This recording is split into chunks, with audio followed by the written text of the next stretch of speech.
उनको घर भेजा कपड़े पहनाकर, और क्या सबूत है इस बात का कि उनका रेप भी हुआ।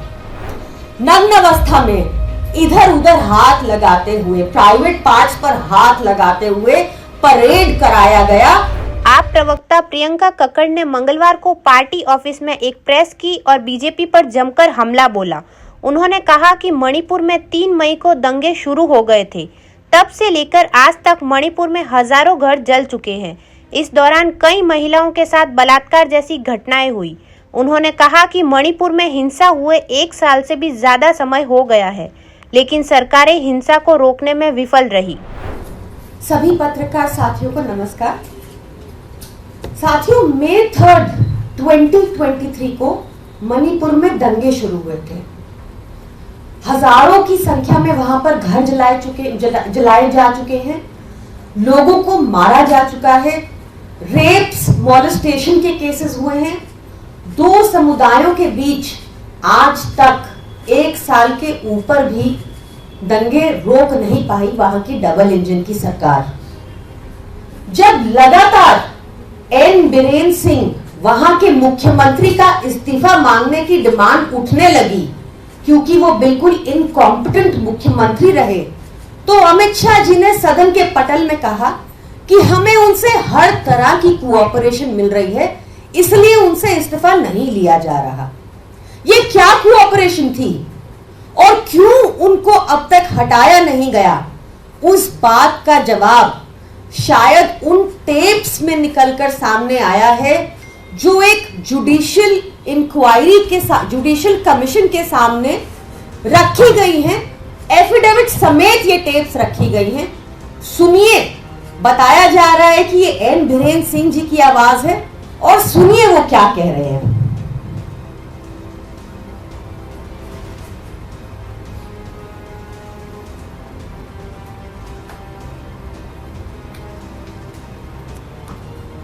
ऋषभ, देखना जरा।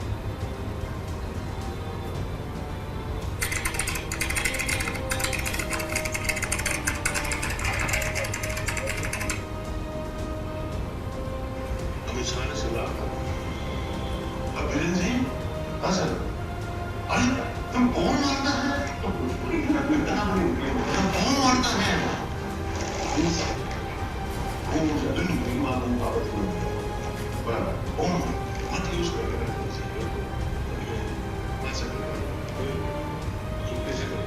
चुपके से करना है, ओपनली नहीं करना है। अमित शाह जी ने उनको कहा बॉम्ब मत, तुम बॉम्ब मारता है। वो हंसते हुए सबको बता रहे हैं कि अमित शाह जी ने कहा अरे बीरेन सिंह तुम बॉम्ब मारता है, नहीं मारना है।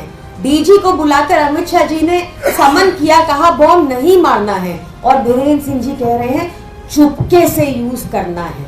2 समुदाय के बीच में शांति बनाने की बजाय वहां के मुख्यमंत्री इंस्ट्रक्शंस दे रहे हैं बॉम्ब चुपके से मारना है।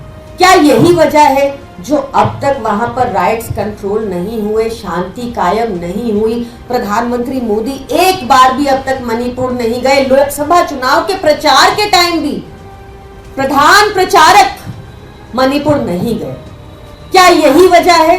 क्या इसी कोऑपरेशन की बात कर रहे थे अमित शाह जी सदन के पटल पर, जिस वजह से इनका इस्तीफा नहीं लिया गया? इससे भी ज्यादा भयावह मुझे लगता है, आप सबको पता होगा कि मणिपुर का इंस्टेंस हम सबके सामने कब आया, जब हम सबने देखी वो वीडियो, वो वायरल वीडियो जिसमें कारगिल योद्धा की वाइफ को नग्न अवस्था में इधर उधर हाथ लगाते हुए, प्राइवेट पार्ट्स पर हाथ लगाते हुए परेड कराया गया, और उनको परेड कराने के बाद उनके साथ रेप किया, उनका टॉर्चर हुआ। बकायदा टेस्टिमनी है इस बात की उन महिलाओं की ऑन रिकॉर्ड। और बीरेन सिंह जी क्या कह रहे हैं उस इंसिडेंट के बारे, जिस इंसिडेंट ने हमारे सबके कॉन्शियंस को झंझोड़ दिया था। उस इंसिडेंट के बारे सुनिए, टेप्स में क्या खुलासा हुआ है, मुख्यमंत्री मणिपुर के बीरेन सिंह जी क्या कहते हैं।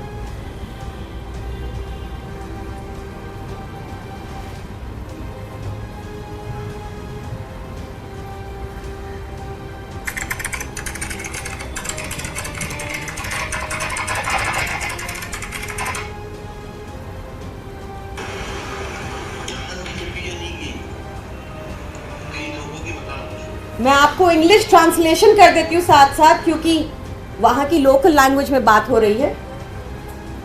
ये इंग्लिश ट्रांसलेशन अवेलेबल है on the tape, therefore I am able to translate.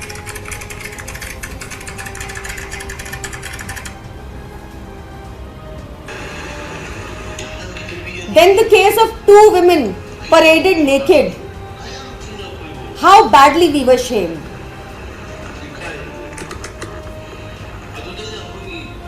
Why didn't even one group come out and assert? It was a bit difficult for me to speak out then, even though I've started speaking it out now.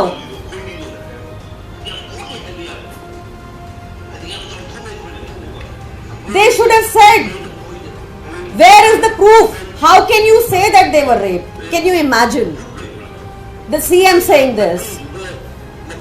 The brother and the uncle were killed by a mob of by 20,000 people. We should have said that it is we who have saved them from the mob. We should have said that it was so unsatisfactory. We should have taken the credit of saving them, clothing them and sending them home. We were shamed worldwide with this incident. I told them that something should be done about this through the press.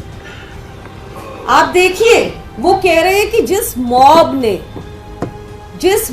ने इनको जो 2 महिलाओं को, कारगिल योद्धा की wife को नग्न अवस्था में परेड कराया जिस मॉब ने, और उसके बाद उनका रेप किया, बीरेन्द्र सिंह जी कहते दिख रहे हैं कि हमें कहना चाहिए था कि वो मॉब ने तो उनको कपड़े पहनाए, उनको घर भेजा कपड़े पहनाकर, और क्या सबूत है इस बात का कि उनका रेप भी हुआ। ये स्थिति थी मणिपुर की, ये वहां के सीएम हैं, ये भाजपा की डबल इंजन सरकार है। क्या इनको बेटियों की इज्जत, महिलाओं की इज्जत के प्रति कोई भी संवेदना है? आपको दिखा इन ऑडियो टेप्स में? या आपको दिखता है कि योगी, या आपको तब दिखता है जब योगी आदित्यनाथ जी स्वामी चिन्मयानंद के खिलाफ लगे सेक्सुअल असॉल्ट के केस को माइनर के अगेंस्ट वापस लेने का निर्देश पारित कर देते हैं? या आपने देखा कि कठुआ में रेपिस्ट के साथ खड़ी हो गई भाजपा सरकार? या आपने देखा कि ब्रिजभूषण के साथ खड़ी हो जाती है भाजपा सरकार? या आप देखते हैं कि प्रज्वल रेवन्ना के लिए को टिकट मिलती है और उसके लिए वोट मांगते हैं मोदी जी? या आप देखिए फ्रेंड्स ऑफ बीजेपी के बाहर के अध्यक्ष बालेश ढंकर, इसको worst rapist of the century बताया गया। ये सब लोग भाजपा में ही क्यों होते हैं? क्यों इतना एम्बोल्डन हो जाते हैं? क्या आपको लगता है इससे फर्क नहीं पड़ता कि अगर नेता ऐसी हरकतें करें और उनको पूरा संरक्षण टॉप से मिल रहा हो, तो क्या ये डर पैदा करेगा आदमियों के जहन में महिलाओं को मोलेस्ट करने के प्रति, या उनको मनोबल बढ़ेगा? खैर, वापस मणिपुर के मुद्दे पर आते हुए, ये बहुत ही ज्यादा शॉकिंग डिटेल्स इमर्ज हुई हैं। डेफिनेटली इस पर गृह मंत्रालय को और बीरेन्द्र सिंह जी को जवाब देना चाहिए। क्यों अब तक बीरेन्द्र सिंह वहां के मुख्यमंत्री पद पर बने रहे हैं? क्यों उनको हटाया नहीं जा रहा? ऐसी क्या मजबूरी है? क्या कोऑपरेशन की थी उन्होंने दिल्ली के साथ बीरेन्द्र सिंह जी ने, जो अब तक उनको उठाया नहीं जा रहा? 1 साल से ऊपर हो गया है और शांति स्थापित नहीं हो पा रही मणिपुर में। बहुत जरूरी है सवाल पूछे जाए, और बीरेन्द्र सिंह जी को भी इमीडिएट प्रभाव से डिसमिस करना चाहिए, वहां पर उस गवर्नमेंट को डिसमिस करना चाहिए और अकाउंटेबिलिटी सेट होनी चाहिए। नहीं तो चाहे महिला हो, चाहे रायट्स हो, ये हमारे देश में रुकेगा नहीं। ये पूछना जरूरी है कि ऐसे गृह मंत्री जो कह रहे हैं चुपके से बॉम्ब फेंकना है, क्या इनके गाइडेंस में हमारा देश सुरक्षित है? क्या हमारी बेटियां ऐसे लोगों के अंडर सुरक्षित है जो कह रहे हैं कि रेपिस्ट्स को अवार्ड मिलने चाहिए? ये कहा है उन्होंने उस ऑडियो टेप में कि हमें सिचुएशन को टर्न अराउंड करके दिखाना चाहिए था कि हमने तो हेल्प की, मॉब ने हेल्प की उन लड़कियों की, कपड़े दिए और उनको अवार्ड किया जाए। ये कह रहे हैं वहां के मुख्यमंत्री। It is extremely shameful and questions must be asked and accountability must be set. Thank you.